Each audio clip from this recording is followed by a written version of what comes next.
I let my friend freeze in a park's bench when I was 13. I never, ever, talked about this, but I just can't take it anymore. I was 13 years old and was going through this unruly teen phase. You know, me and two of my friends decided to get some alcohol and get wasted after school. It's pretty easy to get booze as an underage person where I come from. So, when we left class, we went straight to the market and bought 2 bottles of a really strong drink called Askov. We went to a park and at about 5 p.m. we started drinking. We had that rush of doing something illegal, and after an hour or two, we all were already really drunk. About 7:08 p.m., one of my friends passed out. He was the one who drank the most. It was his first experience with alcohol, and when he got unconscious, me and my other friend started to get worried. We put him laying down on a bench, tried to give him water and did everything we could to wake him up, but he kept sleeping.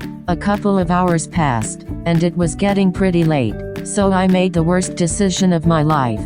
I suggested to leave him there overnight, so his mom wouldn't find out we got alcohol. I unlocked his phone and texted her, "Mom, I'm sleeping at S today." Then we made him as comfortable as possible, and left. I thought he would just wake up in the middle of the night and go home. I was so scared of my mom finding out.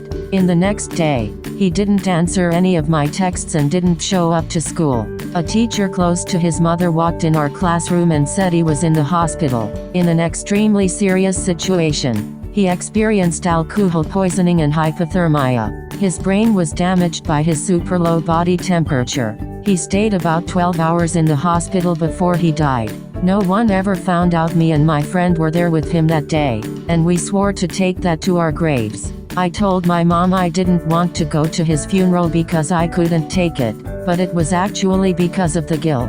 I never saw his mother again, and the people at my school don't talk about this anymore. Sometimes I wonder what life would he have had, if I didn't leave him to freeze to death on that bench.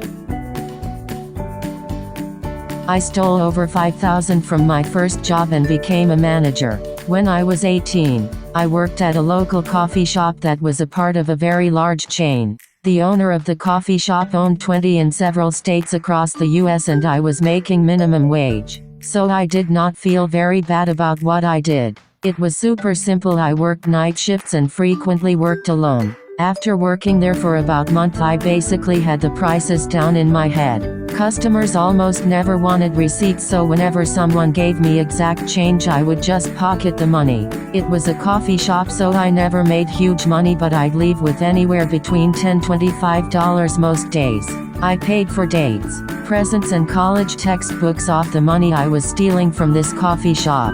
Eventually, the owner called me and promoted me to the manager of the place. I got a